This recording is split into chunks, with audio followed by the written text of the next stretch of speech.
Power of One kasi it speaks about unity. Sabihin nga natin yung word na yon, unity. At higit sa lahat, yung one na ito tumutukoy din naman sa panimulain ng mga maliliit na bagay. Alam niyo po, lahat ng mga malalaking bagay na nakikita natin sa paligid, meron niyang pinagmulan. Ano? Hindi yan nagsimula na great na kagad, merong pinagmulan.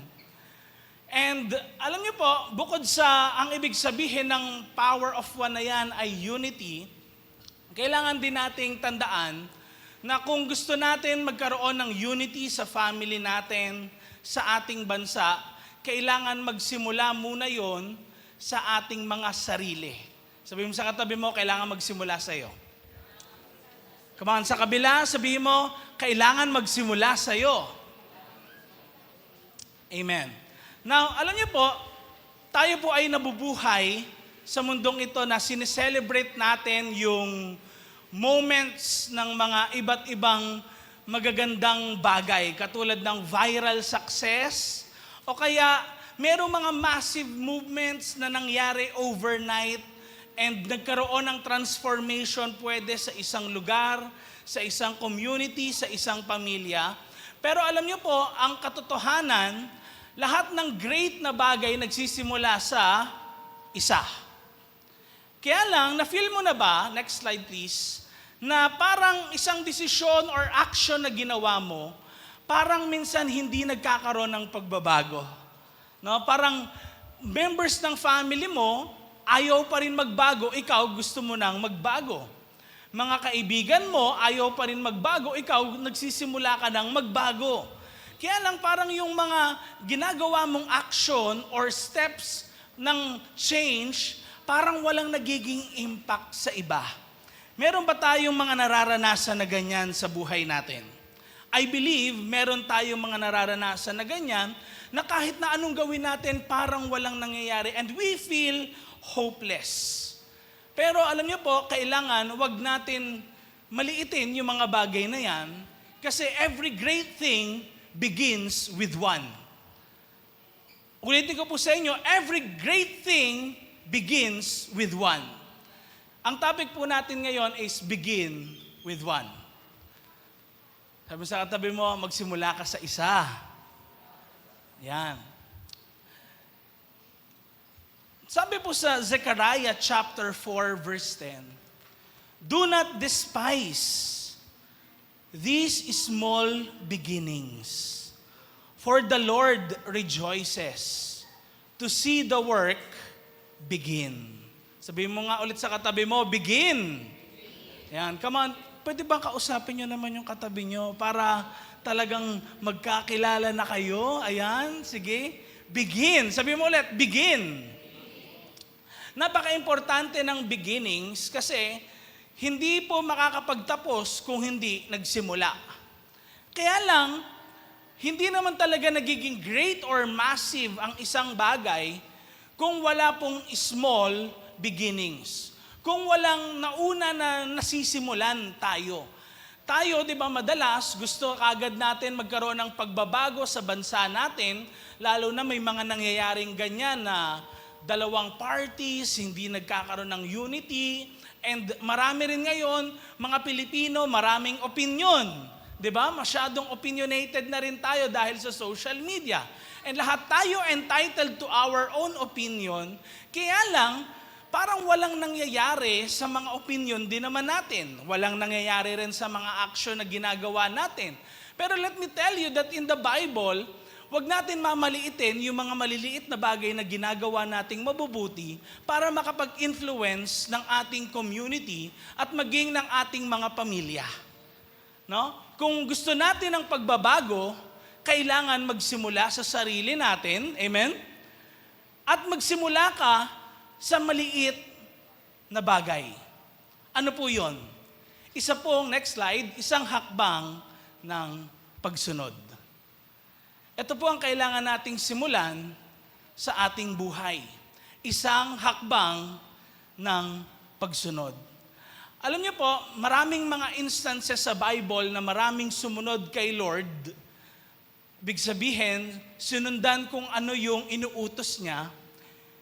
Pero one particular person na talagang kapansin-pansin yung pagsunod niya at nagkaroon ng global impact na ngayon, evident pa rin sa kapanahunan natin, is none other than the person po of Abraham. Si Abraham, kung hindi niyo po alam, siya po ang father actually ng 3 religions sa buong mundo ngayon. Ano po yon? Christianity, yung Islam, at saka Judaism. No? And majority ng mga tao rin dyan sa Middle East, magsasabi na ang ninuno nila, hindi ibang tao, kundi sino? Si Abraham. And God's promise for Abraham ay magiging malaking nation ang kanununuan niya, yung mga kaapu-apuhan niya. No? Magiging isang malaking bansa sila. Pero let me tell you, ang small beginnings ni Abraham. Bago nga po pala siya tawagin na Abraham, ang tawag sa kanya ay Abram. Sabihin nga natin yung word na yon, Abram.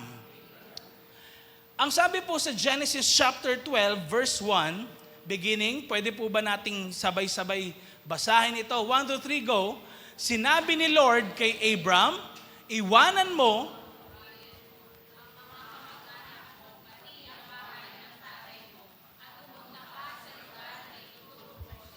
Now, there is a particular instruction kay Abram at this time na ano daw pong gagawin niya, iwanan mo ang bayan mo. Ang mga kamag-anak mo. Pati ang bahay ng tatay mo. And, ibig sabihin lang nito, umalis ka dun sa comfort zone mo. Ang utos ni Lord kay Abraham, meron akong gustong ipagawa sa'yo. Hindi mo malalaman yon basta-basta. Hindi ko basta-basta sasabihin sa'yo, pero kailangan sumunod ka sa akin. May gagawin ka.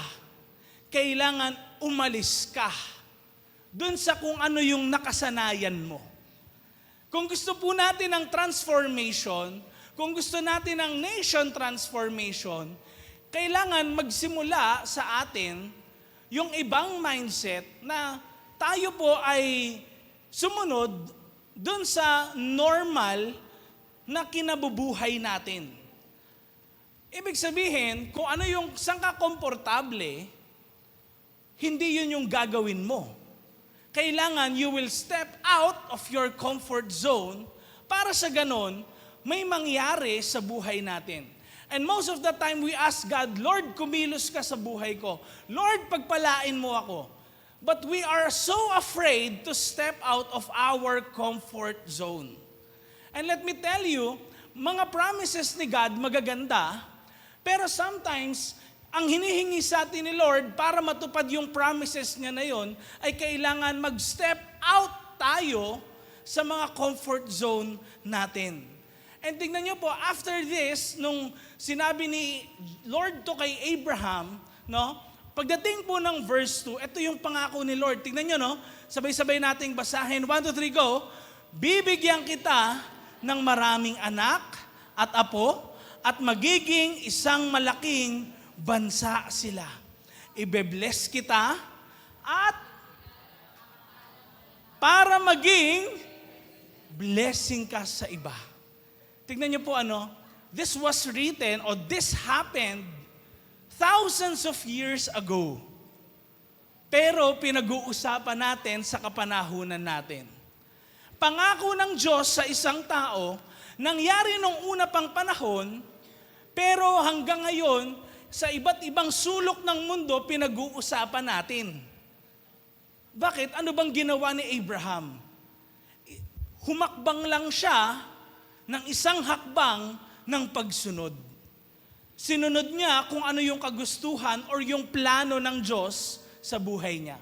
And let me tell you, ang plano po ni Lord hindi talaga clear. Pwedeng ang plano ni Lord sa iyo, pagpapalain kita, yung family mo mabibless, gagamitin kita.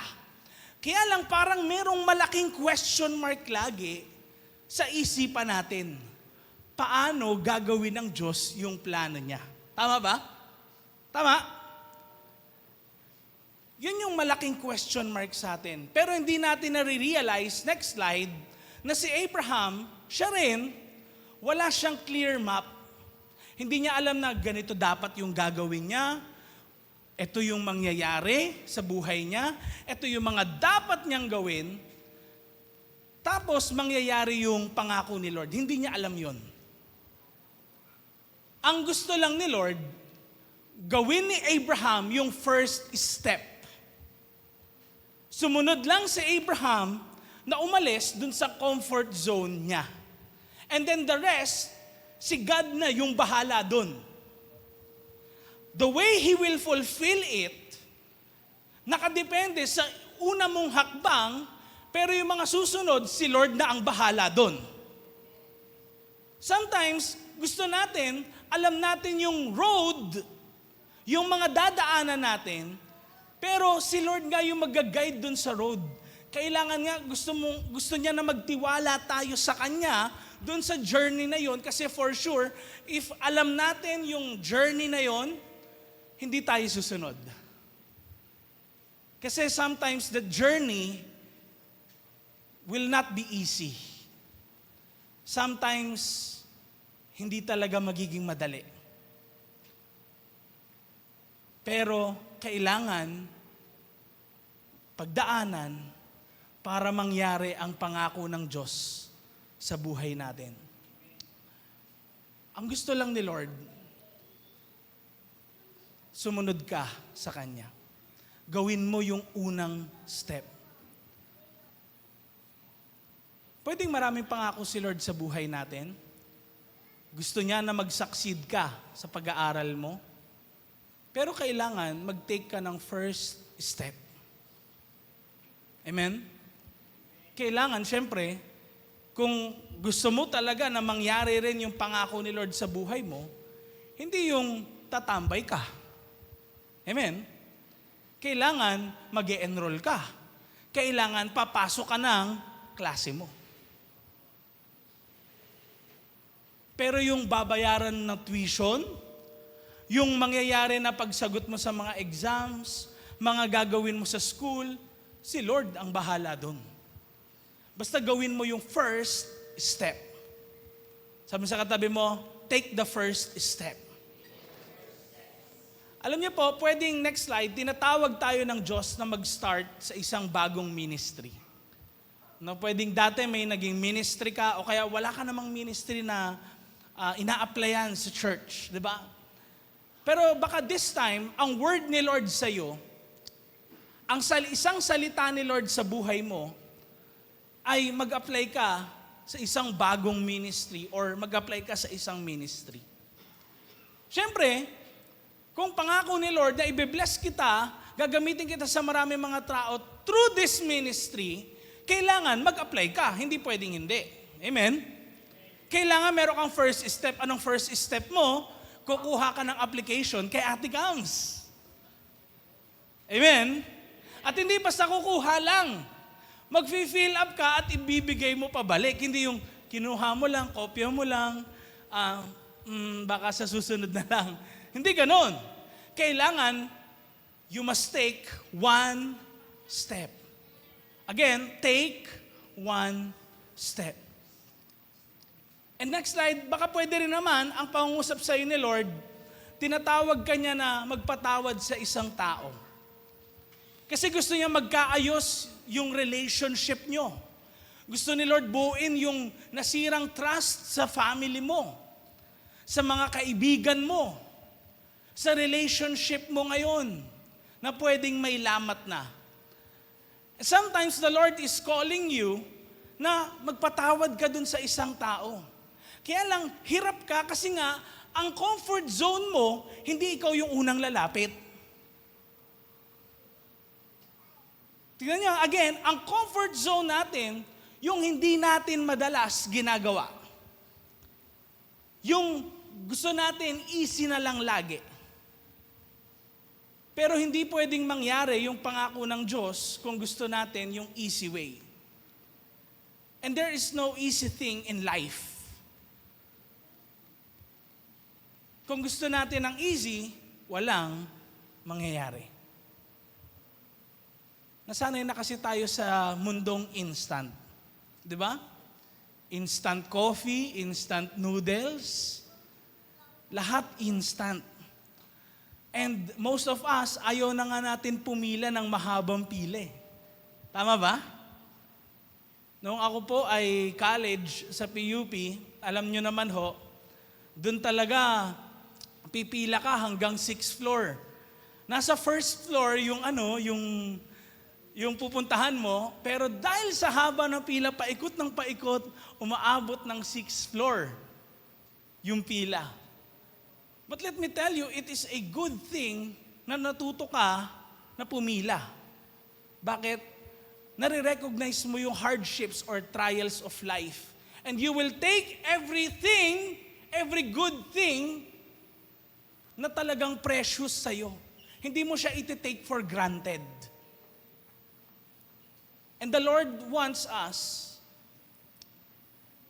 to take that one step. Again, take one step. Sabi mo nga ulit sa katabi mo, take one step. Next slide. At pwede rin po, nafe-feel mo na kailangan mong tumulong sa isang taong nangangailangan. The Lord's word for you, pwedeng gagamitin kita para yung mga tao ma-bless through you. Kaya lang, ikaw yung taong madalas tinatamad kapag pupunta dun sa isang tao, no? Or ikaw yung tao na tinatamad mag-follow up. Ikaw yung tao na parang ayaw mo nang merong mga kinakausap, introverted ka masyado, no? Or gusto mo naman tumulong, kaya lang nahihiya ka madalas. You need to step out and challenge yourself. Go out of your comfort zone. You must take that one step. Again, take one step. Next slide. And pwede rin pong kinakausap ka ng Diyos or tinatawag ka niya na mag-invite ng mga tao sa church. Matagal na, baka yung friend mo, yung coworker mo, o kaya ka-classmate mo. Kinakausap ka ni Lord na i-invite mo na yan, dalin mo na yan kay Lord. Sharean mo siya ng gospel o kaya sharean mo siya nung manual natin ngayon. I-share mo yung testimony mo sa kanila. Kaya lang, you're not taking that one step. Hindi mo pala alam, gagamitin ka pala ni Lord para ma-save yung buong family nung kaibigan mo na yon. Hindi mangyayari yon, yung pangako ni Lord, kung hindi ka rin susunod sa gusto niyang gawin mo. Again, hindi naman inuutos ni Lord na, sige ito, detalye lahat. Ang gusto niya lang gawin mo yung inuutos niya na una. Ano yun? Humakbang sa pananampalataya.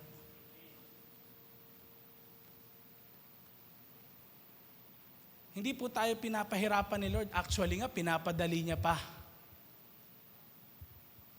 yung trabaho natin. Take one step. At pwede rin po, next slide, tinatawag ka din ni Lord. Paano mag-aral, kung paano mag-disciple, ano? Pwede tinatawag ka ni Lord sa pagdi-disciple. Pwedeng sabi mo, Pastor, wala akong alam dyan, hindi ko alam dyan. Pero nafe-feel ko kasi sa heart ko na gusto kong mag-disciple, kailangan kong mag-disciple. And you feel like you don't have the time, o kaya yung yung age mo parang hindi na angkop doon, parang yun yung nafe-feel mo. Pero kailangan mo mag-take ng risk, kailangan mag-take ka ng step out of your comfort zone. Hindi pwedeng hihintayin mo na lang na mangyari ang isang bagay. Kailangan meron kang gawin. Amen? Hindi babagsak ang pera nga sa harapan mo kung kailangan mo nun. Ano kailangan mong gawin? Kailangan mong magtrabaho. Pero this time, ang gusto lang ni Lord, isang hakbang ng pagsunod. Pagsunod dun sa pangako niya sa buhay mo. And pwedeng tayo rin, next slide, may pinapasuko sa atin si Lord na isang importanteng bagay para sa atin. Mahalaga sa atin. Pag sinabing importanteng bagay, this is something na pwedeng nagiging mas mahal mo kaysa kay Lord. Paano mong naralaman kapag mas mahal mo to kaysa kay Lord?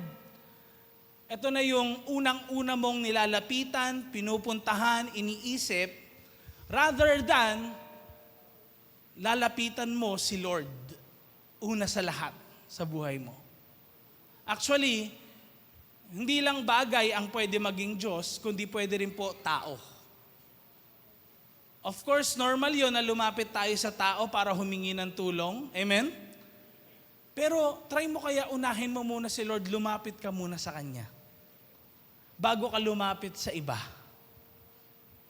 That way, makikita mo na ang tiwala mo o yung faith na meron ka, hindi sa ibang tao nakasalalay, kundi sa Diyos na nagbibigay ng lahat ng bagay. Ang kailangan lang natin gawin, 3 words. Ano yun? Take 1 step. Lakasan nga natin. 1, 2, 3, go. Take 1 step.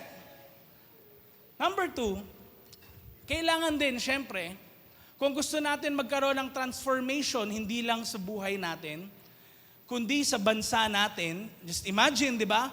Isang pagsunod lang ni Abraham, yung mga kaapu-apuhan niya na, naging isang malaking bansa, dumami na sila, and ang Diyos nila, ang Diyos na makapangyarihan sa lahat.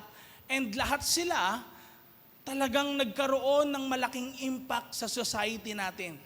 Just imagine, dahil sa ginawa ni Abraham na pagsunod kay Lord, no?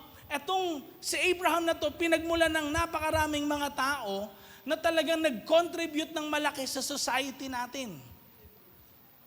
Kahit sa kapanahunan na to. And yung impact din ng Christianity sa kapanahunan natin, dahil si Jesus po ay Jew, galing sa line ni Abraham pa rin, amen? Ibig sabihin talagang ginamit ni Lord si Abraham to bless ang buong mundo. Dahil sa isang paghakbang niya ng pagsunod. Dahil bakit? Ito yung number 2. Tignan niyo. Ito yung number 2. Isang act of faith. Ang paghakbang natin, pagsisimula natin ng isang bagay, kahit hindi natin alam kung mangyayari ba talaga yon, makakamtan ba natin yung pangako ng Diyos, yan talaga actually ay act ng pagtitiwala sa may kapal. Hindi lang natin na-realize, every day that we live, nabubuhay tayo sa pananampalataya. Ang word kasi ng pananampalataya, masyadong sigurong religious para sa atin. Pero more on ang faith talaga or yung pananampalataya, it's a word for relationship. Dahil hindi mo basta-basta pagkakatiwalaan yung isang taong wala kang close relationship or hindi ka sure na mapagkakatiwalaan mo talaga. Amen? Kahit nga sa mga trabaho natin nagtrabaho ka 15 days, paano ka nakaka-sure na babayaran ka? You are working by faith. Na alam mo, pagkatapos ng 15 days, sasahuran ka. You see, you have that relationship dun sa company na pinapasukan mo. But how about your relationship with God? Kaya mo bang pagkatiwalaan ang Diyos sa sitwasyon mo? Sa nangyayari sa buhay mo? Kahit hindi maganda o parang napaka-imposibleng manalo sa mga problema ng buhay. Kasi alam nyo, merong isang tao sa Bible na nakaka-inspire yung story niya. Dahil sa totoo lang, nakikita ko rin yung sarili ko sa kanya. And I believe kayo rin makikita niyo sarili niyo sa kanya. Itong taong ito, walang iba, sa Book of Judges natin makikita, walang iba kundi si Gideon. Si Gideon po, nakaranas siya na kung saan talagang hindi magagandang experiences yung nararanasan niya nung kapanahunan niya. Noon po, bago-bago lang sila sa land ng Canaan. And meron pong mga established na mga clans, established na mga tribes, na mga groups. Tawag dun sa kanila, Midianites, no? Iba't ibang mga ites na nandiyan dyan sa paligid nila. And particularly yung Midianites, sila po yung mga pupunta sa lugar nyo isang beses sa isang taon, tas lilimasin nila talaga lahat ng pinagpaguran mo. Sino sa inyo magagalit ka? Yung pinagpaguran mo ng matagal na panahon, kukunin lang ng iba. Tas sila makikinabang ng libre. At kung hindi ka susunod, papatayin ka. Matutuwa ka ba doon? Siyempre hindi. And si Gideon, naranasan niyang matakot. Kasi itong mga Midianites na to, sila talaga matatapang. Established na sila. Parang feeling niya wala siyang laban talaga sa kanila. And actually nga, dito sa Judges chapter 6 verse 14, sinabi ni Lord kay Gideon, tignan nyo no, sabi ni Lord kay Gideon, Gideon, gamitin mo ang lakas mo at iligtas mo ang Israel sa kamay ng mga Midianites. Ako mismo ang nagsasabi sa iyo. Ano daw sabi ni Lord? Tignan nyo, sabi niya, sige, lumakad ka. Ano sabi natin kanina? Take one step. Lumakad ka. Simulan mo. Pero sometimes, katulad ni Gideon, ganito rin tayo. Tignan nyo, response ni Gideon. Verse 15. Tignan nyo, sabi ni Gideon, next slide please. Tignan nyo, sabi ni Gideon, pero Lord, paano ko po ililigtas ang Israel? Tignan niya, sabi niya, ang lahi po namin, ang pinakamahina sa tribe ni Manasseh.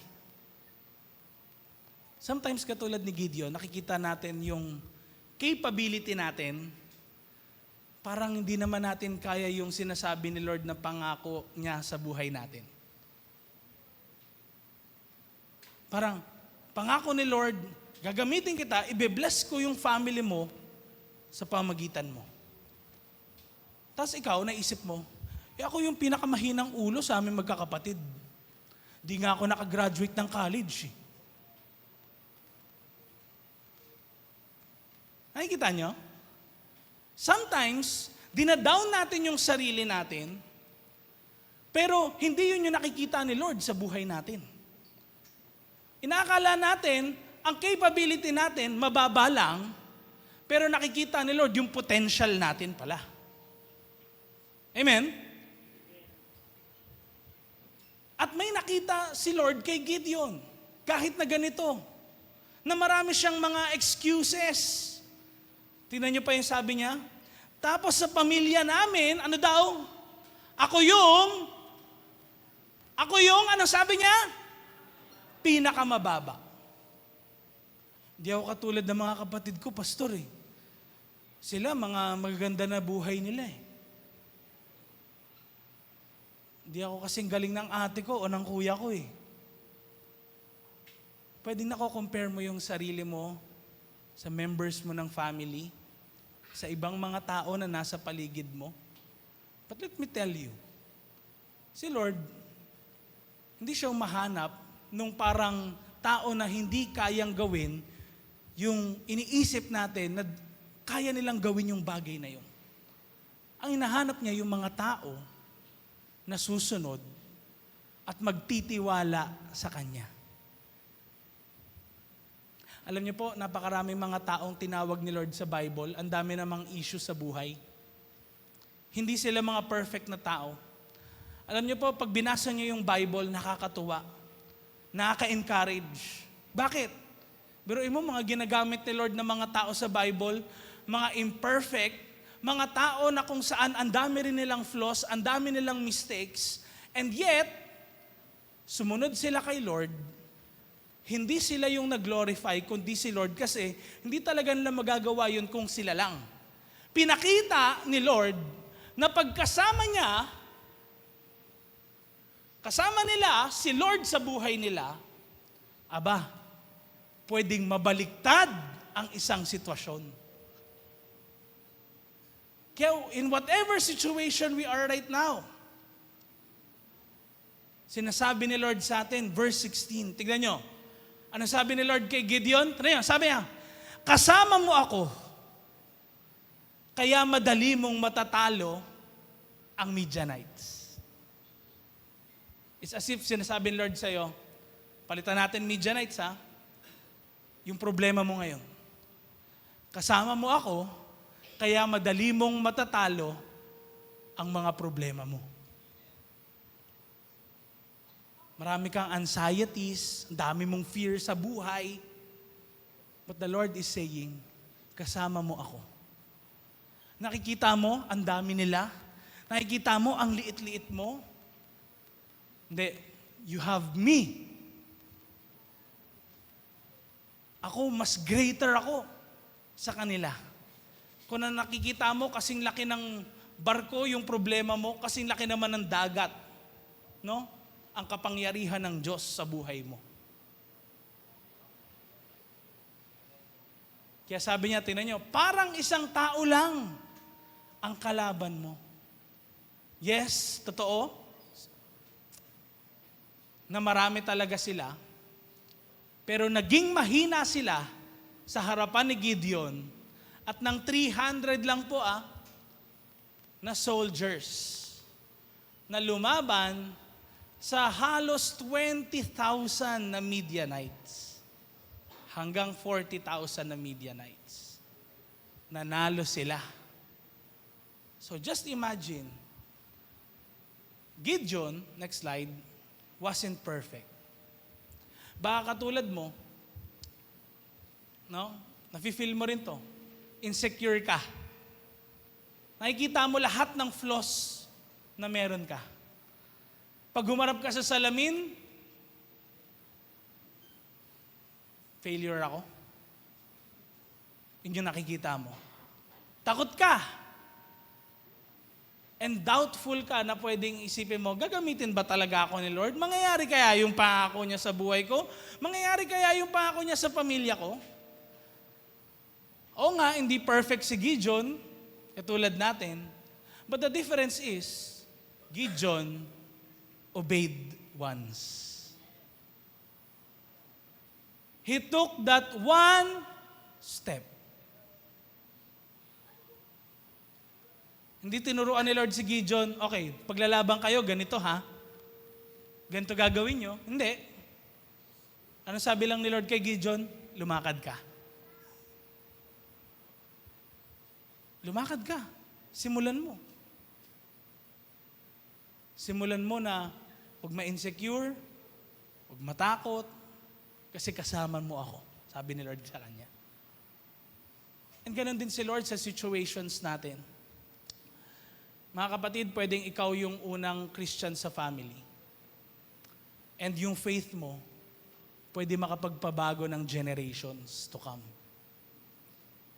Alam niyo po, nangyari yan kahit sa Kabuyaw.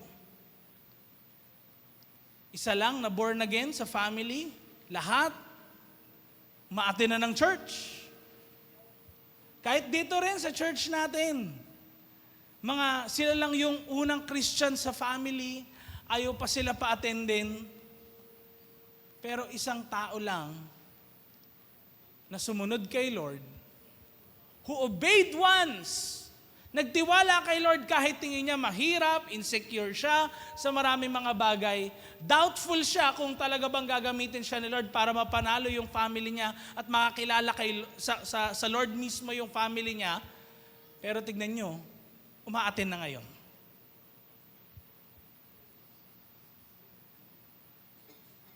Madaming ganyang cases in this church at sa iba't ibang churches sa buong mundo. And kung iniisip din natin, next slide, na ang past mo puno ng failures, dami mong bagsak, ang dami mong lagi talo ka, isang act of faith na gagawin mo, pwedeng makapag-rewrite ng story mo. Akala kasi natin, pag bumagsak na tayo, hindi tayo yung nanalo, parang tapos na. Di ba? Parang sa climax, after nun, nag-die down na, tapos na. Pero life is not about the mountaintops. Life is about the valleys in the journey. Ano ba yung valley? Valley yung lugar na pataas, pababa, sunod-sunod na mga bundok. Ganun talaga ang journey. At hindi lahat nagtatapos sa mountaintop. Kaya one act of faith, pwede makapag-rewrite ng story mo. Magtitiwala ka ba kay Lord? O patuloy mong ida-down yung sarili mo? Magtitiwala ka ba kay Lord? O patuloy ka magtitiwala dun sa mga taong inaasahan mo? Sabi mo sa katabi mo, sino doon? Sino daw doon ang pagtitiwalaan mo? At pwede rin po walang naniniwala sa'yo. Kapatid mo, close friends mo, hindi naniniwala sa'yo sa mga sinasabi mo tungkol kay Jesus, sa nabagong buhay mo, or pwedeng sa sitwasyon na talagang na-overcome mo yun, hindi sila makapaniwala sa mga sinasabi mo. Pero kung tinawag ka ni Lord, kahit may disapproval ng iba, hindi importante yun. Ang mahalaga, approve ka sa Diyos. Hindi mo mapiplease lahat eh. Di ba? Pansin nyo, pag nag-post ka nga, kung kayo ikakasal eh. Di ba? Pag halimbawa, okay, kakasal ka, secret wedding lang. Di ba? Sasabihin ng marami, ay, ano yan? Kaya nag-secret wedding, baka buntis na. Di ba? Tapos kapag naman nag-wedding ng Engrande, ay, grabe naman yun, oh. Nilusta yung pera nila doon. Lahat may masasabi mga tao, eh. Kahit anong gawin mo, maganda, maliit, malaki, kahit anong gawin mo, meron, Hindi mo lahat mapiplease. But desire to please only one person in your life. Hindi yung katabi mo, hindi pamilya mo. Desire to please God. Sabi mo sa katabi mo, desire to please God. Come on, kailangan may kausap ka. Desire to please God. Next slide. Ang faith sa Diyos ng isang tao, pwede pong makapagpatigil ng cycle ng takot, addiction, at failure. Isang pagtitiwala sa Diyos na buhay, pwedeng tumigil yung mga negative things sa family natin at sa buhay natin. Now, meron pong isang story naman sa Bible. Sa John chapter 6 verse 9 to 13. Na talagang itong batang ito hindi pinangalanan, pero meron po siyang 5 tinapay at 2 isda. And this time, alam niyo po ang nangyari, actually, si Jesus po, sa John chapter 6, ay nagpipreach sa crowd na napakarami. Ang sabi ng Bible, 5,000, pero kasi yung 5,000 na yun na bilang, lalaki lang, na matanda, adult, hindi doon kasama yung bilang ng mga bata at mga babae. Ang daming followers ni Jesus na bata at mga babae din. Ang estimate nila is, during this time, nasa desert kasi si Jesus nagpipreach niyan. And nasa 15,000 yung mga tao na pumunta. Patapos na si Jesus, syempre, at gutom ang marami.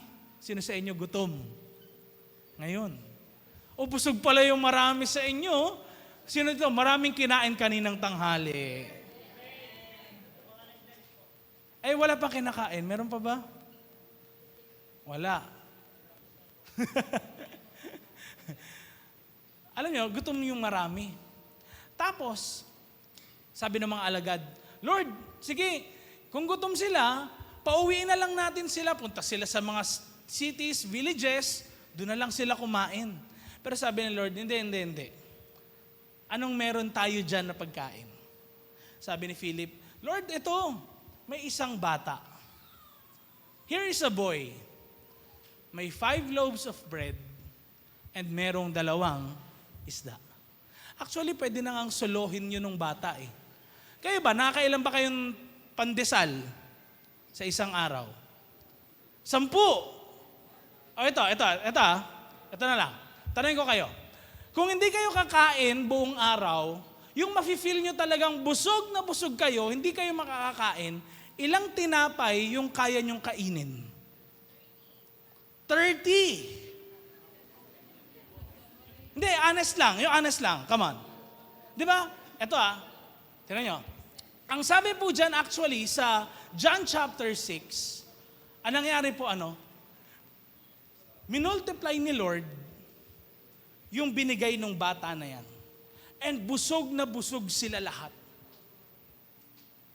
Tingnan nyo, busog na busog sila lahat. They were full. All because may isang bata, hindi pinangalanan, pero kung wala yung bata na yun at pinagdamot niya yung meron siya, hindi niya pinagkatiwalaan si Lord na kayang paramihin ni Lord yung pagkain na yun, hindi mangyayari yung miracle na yun. Number 3, last but not the least, isang tanim ng pagbibigay. Ito yung kailangan nating matutunan. Sometimes, the things that we give, no matter how small, hindi na tayo grateful kapag 20 ngayon, di ba? Kasi, Pastor, parang piso na lang yan ngayon eh. But the things that we give, kahit maliit yan na token, maliit na pagkain, konti lang, hindi man pagkain, isang bagay, pero kailangan ng iba.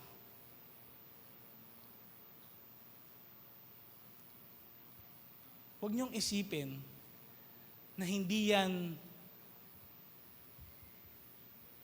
magiging start ng blessing para sa ibang mga tao. Huwag niyong isipin ganun. Kasi pwedeng dahil sa maliit na bagay na yan, maraming tao pwedeng mabless. Tignan niyo yung nangyari dito. Next slide. Sa John chapter 6 na yan, the boy with 5 loaves of bread and 2 fish. Sabi ng iba sa inyo, 10 pastor, kaya kong kainin. Buong araw, hindi ako kakain, 30 na pandesal kakainin ko. Okay. Paano nangyari yon? Merong isang bata na nagbigay. Hindi niya sinolo, binigay niya. Alam naman natin, di ba, pag bata, hindi, akin yan eh. Tama? Ba't mo kukunin tong akin? Minsan, hindi tayo sa matatanda matututo ng lessons. Sometimes actually, sa mga bata who are living outside of their comfort zones, na merong pananampalataya. Alam nyo, nakikita kasi nila yung miracles ni Jesus. Nagpapagaling siya ng mga may sakit, bumubuhay ng mga patay. The people around them, hindi naniniwala pa rin kahit during this time. Iniwan pa nga si Jesus niyan eh. Pero merong isang bata na alam niyang, etong si Jesus na to, bumubuhay ng patay, amen? Nagpapagaling ng may sakit, aba, kung ano yung meron ako, pwede ko ipagkatiwala pala sa Kanya. Mga things na meron ba tayo, kaya ba nating ipagkatiwala kay Lord? Kasi look at what God can do sa maliliit na bagay. After nun, actually, pinag-pray ni Lord, yung mga pagkain na yon, dinistribute. Siguro, no, pagkakurot no ganyan ng isa, yung isa naman kumuha, ang laki ng dakma siguro nila. Gutom pa naman eh. Pero gulat sila. Lahat, ba't hindi nauubos? Nakaka 5,000 na, hindi pa ubos. 10,000 na yung nakakuha, hindi pa ubos. 15,000 na nakakuha, hindi pa rin ubos. At alam niyo sabi, John chapter 6, they were full. And may mga tira pa. After nyan, actually, meron pang 12 na lalagyanan na puno ng pagkain ang natira.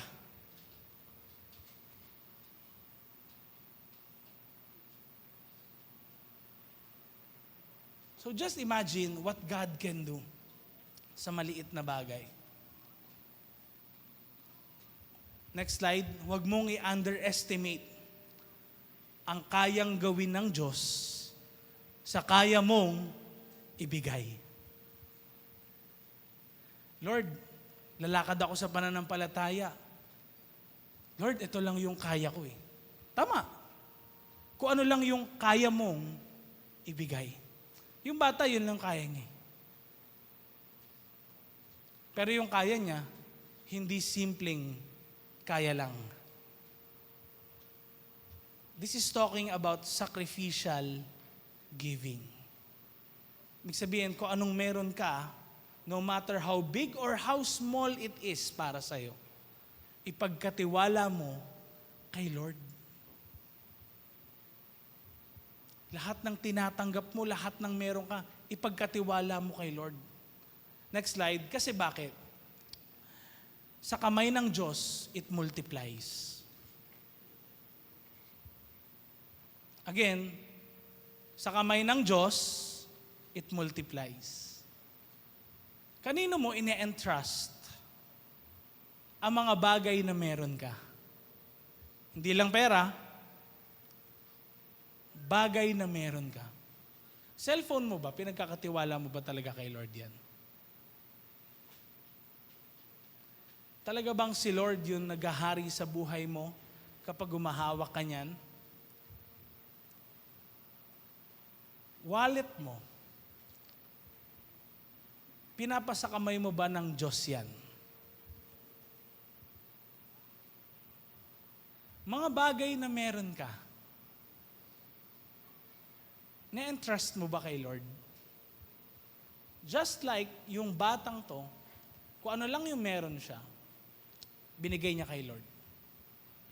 Hindi sinasabi magbigay sa church, hindi ganon. Pinagkatiwala ang ibig ko pong sabihin.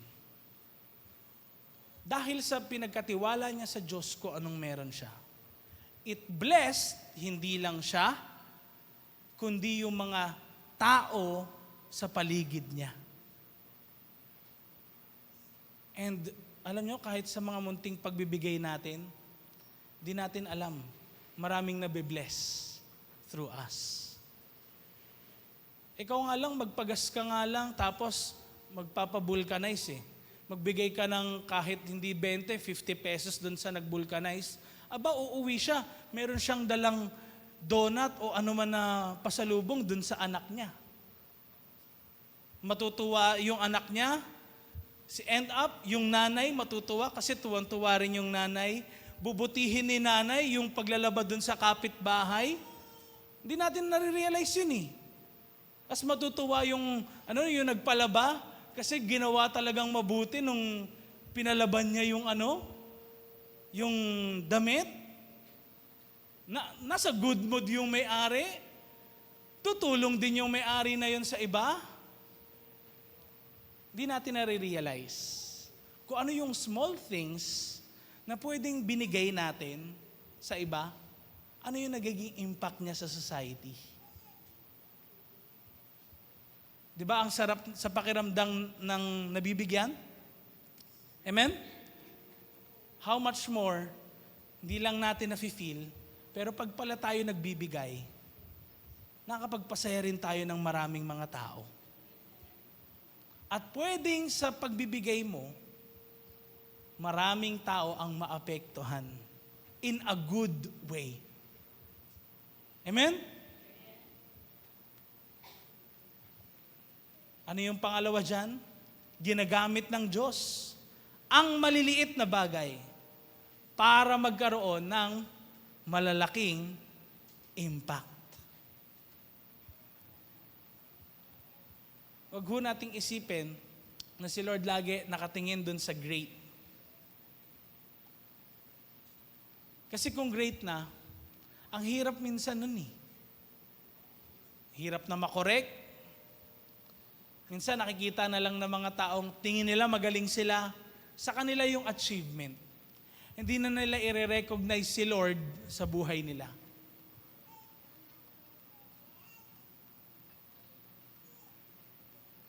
But the Lord is looking, hindi dun sa mga magagaling, mga katulad din ni Gideon. Maraming nakikitang flaws sa sarili nila. Pero, sumusunod sila kay Lord. Hindi sa mga named na mga tao, kundi kahit batang lalaki na hindi pinangalanan, pwedeng gamitin ng Diyos. Kaya sabi mo sa katabi mo, alam mo, pwede kang gamitin ng Diyos. Nakikita ng Diyos, sabihin mo, ang lahat ng ginagawa mo, pati mga binibigay mo. Amen? Next slide.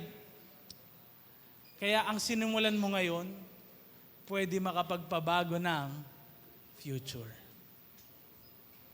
Amen? Gusto natin mabago bansa natin. Ngayon, anong gagawin nating unang hakbang? Gusto natin matransform yung family natin. Galing ka sa broken family, gusto mo ngayon yung magiging family mo mabuo. Anong hakbang yung gagawin mo? Amen? Tinatawag ka ni Lord sa ministry, anong hakbang yung gagawin mo? Gusto mong madala yung mga tao kay Lord, anong hakbang yung gagawin mo? At sino mga tao yung dadalin mo kay Lord para magkaroon ng mabilisang impact sa bansa? Kailangan hindi lang ikaw eh. Kailangan lahat tayo na nandito kikilos. Kung gusto natin magkaroon ng impact sa bansa, sabi mo sa katabi mo, kailangan hindi lang ako. Ikaw din. It starts with one. Next slide. It starts with one. Ngayon, sino yung isang tao na yun? Na pwedeng dalhin mo kay Lord para mapabilis yung impact sa bansa natin. Maraming mga tao magkaroon ng relationship kay Lord. Oo, mga imperfect tayong lahat. Pero aattend sila ng church, hindi dahil sa mabubuti sila, kundi magpapabago talaga sila ng buhay kay Lord. Magpapaayos sila ng buhay kay Lord. Kasi nandito tayo sa church, hindi para sabihin na, ay, righteous ako, nagbabasa ako ng Bible, ang dami kong alam na memory verses. Hindi naman yun eh. But it's all about, Lord, nandito kami, kasi alam ko ang daming kailangan i-correct sa akin, and I want to live in your plans. Dahil yung mga tao na nabuhay sa pangako mo, binless mo sila. Hindi lang sila, pati yung magiging magiging kaapu-apuhan nila. Gusto mo ba mangyari yon sa family mo? Gusto mo ba mangyari yon sa buhay mo? Sabi mo sa katabi mo, last na to, it all starts with one. Kaya, begin with one. Tayo ay manalangin. Panginoon, wala kaming ibang pagkakatiwalaan, kundi ang nag-iisang Diyos na buhay. Father, help us as we